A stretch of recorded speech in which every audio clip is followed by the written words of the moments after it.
Congratulations, you're officially amazing. You are all officially amazing, and you were all officially amazing. On behalf of Guinness World Records, you're all officially amazing. And you are officially amazing. You are officially amazing. Congratulations, you are officially amazing. Ang Iglesia ni Cristo ay natatangi sa marami. Nakita ng madla ang mga kahangahangang tagumpay ng Iglesia mula sa aba nitong kalagayan ng magpasimula. Gayunman ay naging lunsaran ngayon ng pagkilala, papuri at paghanga ng marami. Isa sa mga pangunahing doktrina sa Iglesia ni Cristo ang pagkakaisa. Nakasulat sa awit 133:1. Masdan ninyo na pagkabuti at pagkaligaya sa mga magkakapatid na magsitahang magkakasama sa pagkakaisa.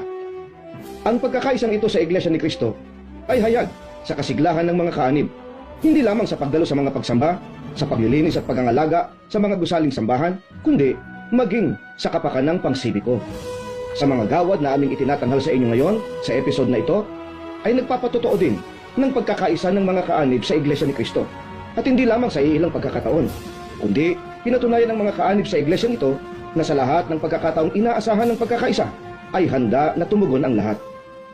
Sa 25 pandaigdig na patotoo na iginawad ng Guinness World Records sa Iglesia ni Cristo, ang lahat ng mga ito ay nakabatay sa aral ng Diyos na sinasampalatayanan sa loob ng Iglesia.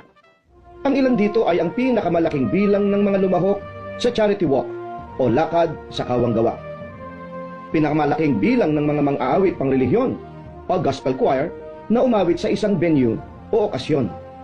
At ang latest award na iginawad na Guinness World Records sa Iglesia ni Cristo, ang pinakamaraming bilang ng mga nabautismuhan noong September 7, 2019. Batay sa talaan, mahigit 18,000 ang mga bagong kaanib sa Iglesia ni Cristo na nabautismuhan sa iisang pook at pagkakataon.